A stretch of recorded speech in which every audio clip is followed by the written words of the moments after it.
Excelentíssimo senhor presidente, muito obrigado, colegas deputados, cidadãos que nos acompanham pela TV Assembleia. Nós estamos vivendo momentos dramáticos porque, afinal, a democracia tem sido alvejada constantemente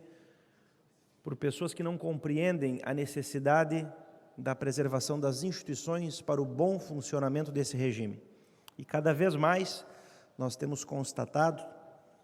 talvez até mesmo pelo fortalecimento da comunicação digital, pelas redes sociais,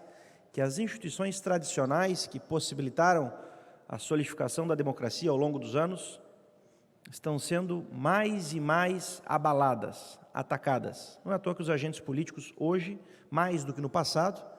sofrem um déficit de legitimidade, porque as instituições tradicionais, não só o parlamento, o governo, enfim, a democracia como um todo, não só no Brasil, em todo o Ocidente, sofrem ataques constantes de pessoas que não conseguem observar essas instituições como mecanismos capazes, de fato, de proporcionar a concretização e a materialização do bem comum. E eu digo isso porque nós observamos cada vez mais que a realidade é pautada, observada por meio de lentes ideológicas, mais do que pela lógica das próprias instituições que buscam fazer com que a democracia funcione. E isso se dá, obviamente, em todos os campos ideológicos que nós temos constituídos na atualidade. Isso não é uma regra da esquerda ou da direita, mas uma forma ideológica de se observar a realidade e se analisar a realidade por meio dessas teses ideológicas, por meio de rótulos, fazendo aqui referência e reconhecendo que a nossa cultura é uma cultura nominalista. Já o era assim a cultura jurídica portuguesa, esse traço passou a nossa cultura jurídica, de buscar compreender a realidade por meio de rótulos e não pela análise da realidade em si, para depois nominar a realidade. Esse é um problema da nossa cultura jurídica. Mas as pessoas no Brasil acabam rotulando, criando teses ideológicas e por meio dessas lentes ideológicas buscam interpretar tudo. Isso gera um problema danado para a comunicação daquilo que de fato os agentes políticos no parlamento ou no governo estão buscando fazer. Exemplo disso, nessa semana, na segunda-feira, quando o governo do estado anunciou um convênio com a Unesco, um órgão representativo vinculado à Organização das Nações Unidas, a patrulha ideológica se manifestou criticando o governo, como se o governo, por meio dessa ação, estivesse promovendo ideologia de gênero nas escolas. E é claro, não preciso aqui chover no molhado para falar o óbvio, que não apenas o ordenamento jurídico brasileiro estabelece que gênero são os dois constituídos pela biologia, masculino e feminino, como a própria Declaração de Direitos Humanos, datada de 1948, estabelece também que gênero se trata, obviamente, do masculino e feminino. Seria chover no molhado falar algo tão óbvio. Mas é claro, nós compreendemos, pois está no âmago da democracia a possibilidade de livre estipulação de outras teorias que existem em outras correntes de pensamento, como, por exemplo, a teoria da identidade de gênero, que acredita que o gênero é algo socialmente criado. Isso é uma teoria defendida pela filósofa Gerard Butler, é legítima do ponto de vista democrático, mas não se aplica, é claro, dentro da lógica do ordenamento jurídico brasileiro e dentro da lógica da biologia, da ciência. Acredito que nenhum médico defenderia em sã consciência que, de fato, existem gêneros múltiplos, pelo menos não para aplicar isso na educação. Mas, diríamos assim, o radicalismo das ideologias se demonstra de modo tão ousado, se manifesta de modo tão ousado, que quando o governo busca implementar uma política pública para enfrentar um problema concreto relacionado aos altos índices de jovens, principalmente no estado do Rio Grande do Sul, que são portadores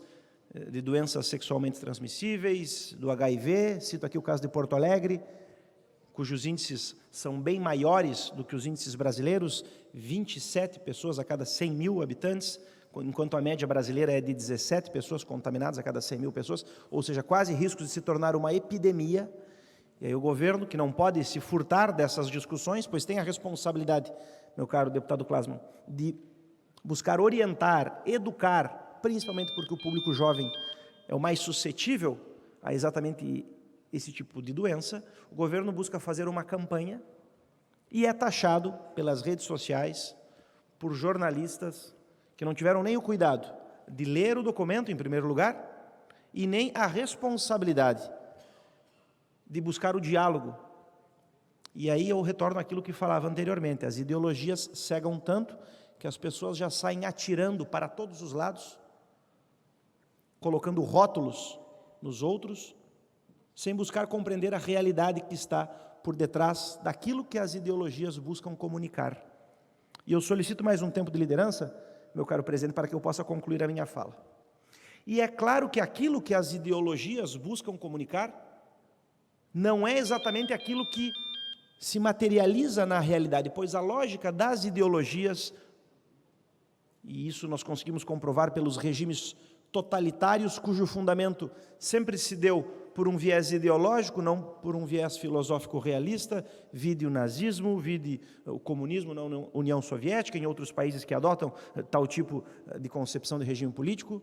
É óbvio que as ideologias não buscam explicar o que de fato existe na realidade, mas inserir na cabeça do homem, no seu arquétipo ideal de homem, uma concepção ideológica da realidade que é falseada.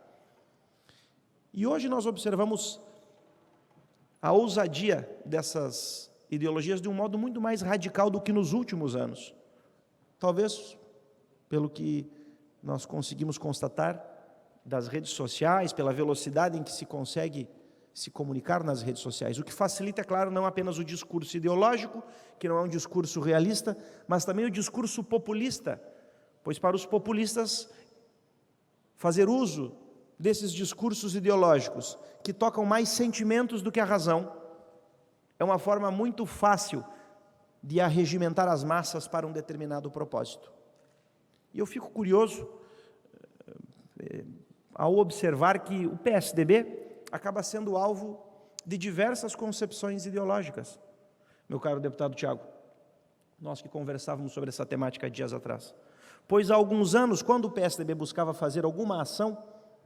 nós éramos taxados de neoliberais, capitalistas opressores. O Partido dos Trabalhadores nos taxava muito disso, ainda às vezes nos coloca essa pecha. O pessoal do PSDB é de direita, capitalistas. Me lembro ainda quando estava no ensino médio, que a crítica era que o PSDB defendia um acordo comercial com os Estados Unidos, a ALCA, são imperialistas, o pessoal do PSDB, o tucanato, Partido dos Ricos. E aí hoje, o radicalismo ideológico se dá por outro viés, pois os ideológicos hoje dizem que o PSDB é o PT de terno, que são socialistas fabianos, que são comunistas. Essa semana, inclusive, um jovem escreveu nas minhas redes sociais, eu que até alguns meses estava sendo taxado de fascista, escreveu: você não passa de mais um comunistinha. Então, quando a gente observa esse tipo de radicalismo na comunicação, que não tem nenhum sentido e racionalidade, e quando nós observamos uma campanha que busca implementar políticas para atender à saúde dos jovens gaúchos, ser tratada com tamanha irresponsabilidade e radicalismo ideológico como foi essa da Unesco nessa semana, em que o governo foi acusado de estar implementando ideologia de gênero nas escolas, nós temos que ter a atenção e a responsabilidade, como agentes políticos, de combater esses discursos ideológicos. Nós temos que ter a coragem, pois combater esses discursos ideológicos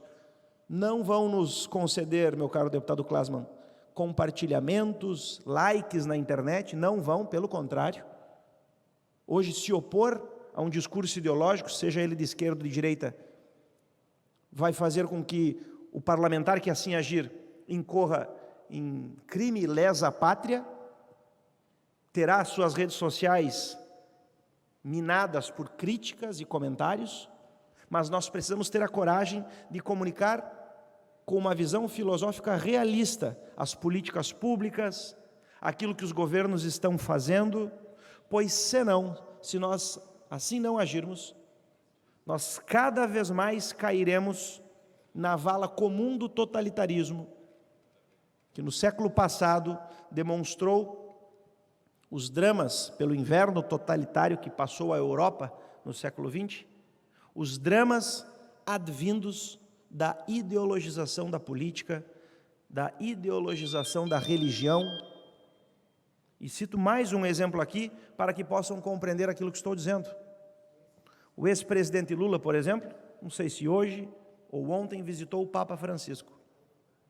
E eu vi alguns supostos conservadores taxarem a igreja de comunista.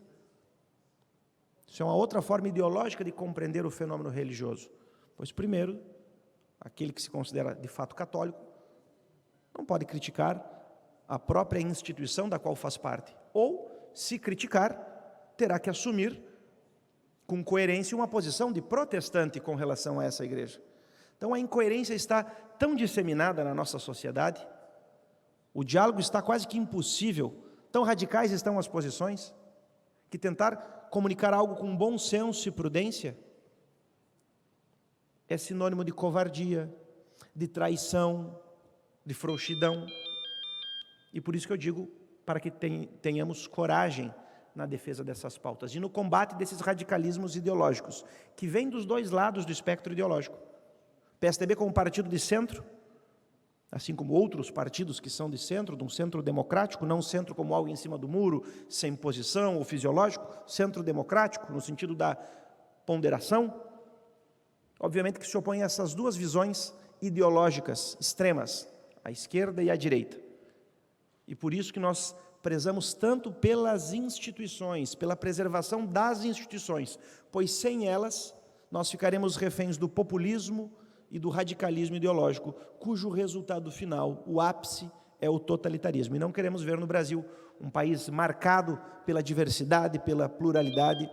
ficar refém de uma concepção totalitária do ser humano e da política. Muito obrigado.